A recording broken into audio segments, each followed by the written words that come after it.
up and behold one of the unexplained mysteries of the universe. Is he man or beast? Congratulations on the movie. I watched it last night. It's fantastic. I think it's going to be hard for me to top for a film to beat that by the end of this year. And we're only about the 10th, 11th of January.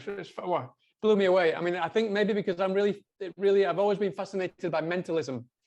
That was something that really pulled me from the word go. What I love about this film is the fact that it uses mentalism to kind of really, although it's set in kind of like the 30s, 40s, it really kind of uses it as a euphemism for what's been going on today, especially kind of Trumpian times, those kind of things.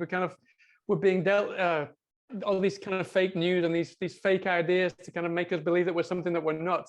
Was that something that really resonated with you when you got involved in the film?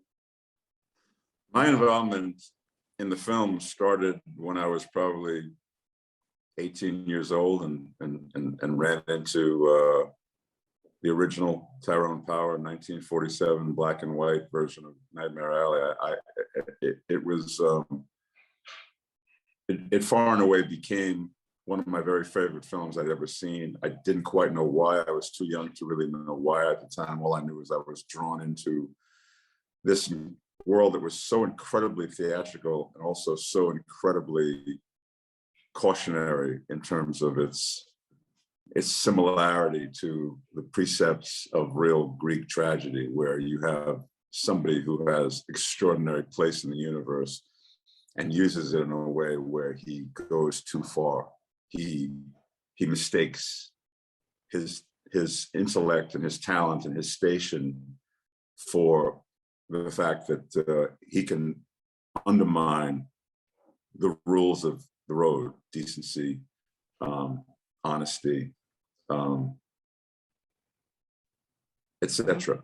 And in Greek tragedy, that's the recipe for a tremendous fall from grace, which is what happens in this film. What happens in this story. First it was a book, and then it was a film, and now it's another film. But yeah, in fact, I'm the one that actually screened the original Nightmare Alley for Del Toro around 16 years ago.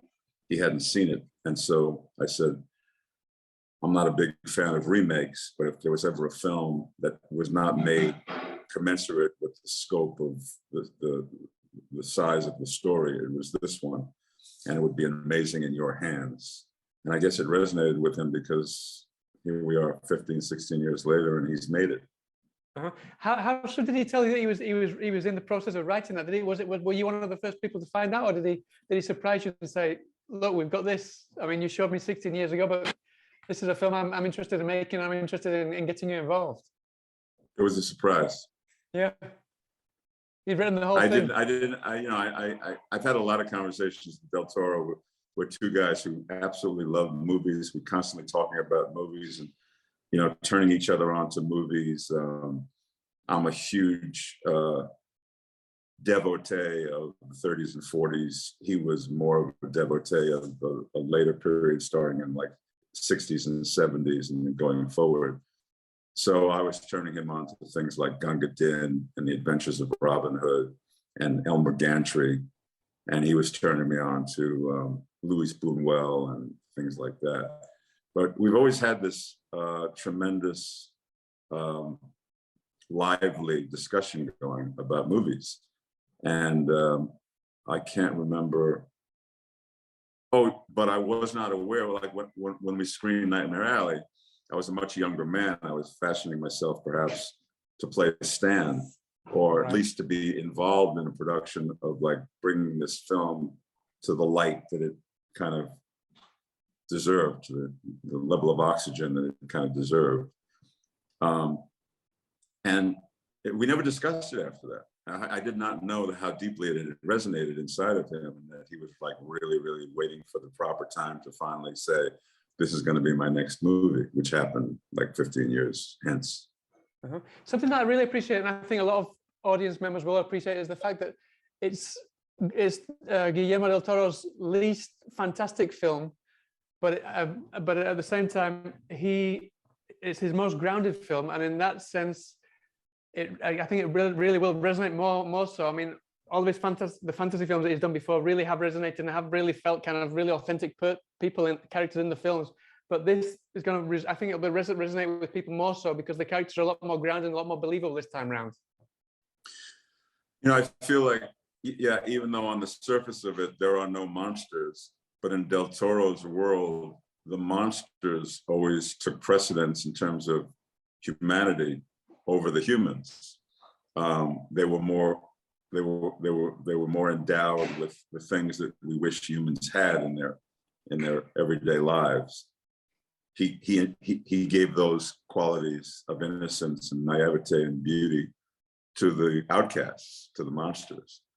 So it's not difficult to imagine this carnival world where you have people who have arrived in it because they're running from something horrifically dark that they need to get away from, and they join this subculture, this carnival world where they're accepted and nobody asks them about their pasts, and they have these skill sets that they use and they make a living and stuff, but they're protected from the world that they did not function well in. That's a perfect premise for Del Toro with regard to his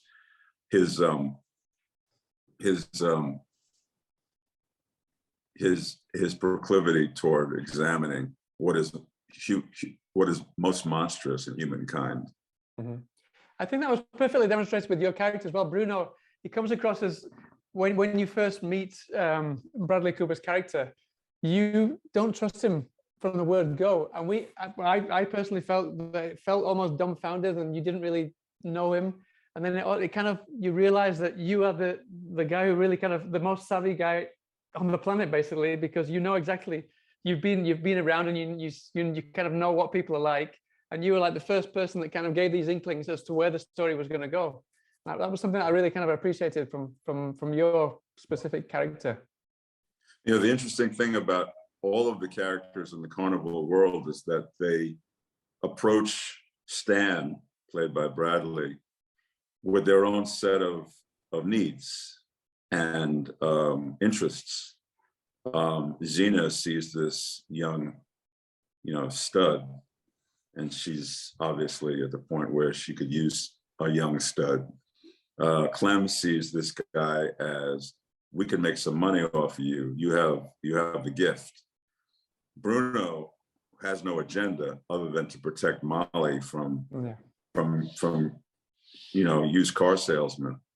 And he also has this, like you say, this innate street kind of like set of instincts that tells him who's coming down the pike, who you need to guard the hen house extra careful. And that's what he sets out to do the minute he meets him. And the minute he starts seeing people embrace him and say, come on board and be part of our community, he has a kind of a premonition that this is not going to go well. And he's right. Mm-hmm. And then also something that that really kind of pulled me into the film was this idea of mentalism that could serve as either a placebo, or it could lead not just kind of Bradley Cooper's character, but all of his victims down this rabbit hole of destruction. Was that something that weighed heavily on the whole cast? Was that something that you all talked about before going on to set? I think that was something that was the main concern of all of the discussions between Bradley and Guillermo, because those are the two guys that had to bring to life, the whole mentalism side. To me, the most interesting part of the movie is when he does the cold readings, when he takes the cop aside and he sees a dog, he sees an amulet, something that's very valuable that the kid hold on to, that is his way of holding on to his innocence and his youth. He has nothing to go on. It's just a pure set of instincts.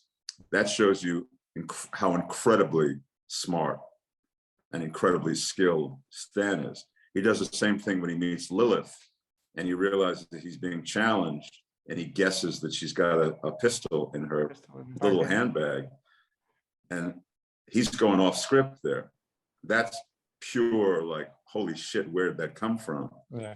And so Guillermo and Bradley are constantly walking this tightrope between somebody who is a complete snake oil salesman and completely manipulative, and somebody who has a set of gifts that are incomparable and that are unexplainable. And that's what makes, to me, that's what makes the mentalism part of it like really compelling. Definitely. Well, listen, Ron, we're sadly out of time. Thank you so much for your time. I wish you the best of luck with the film. I'm sure it's going to go down really well because I loved it to bits. And I hope to speak to you again sometime in the future. Thanks for your kind words. Is he man or beast?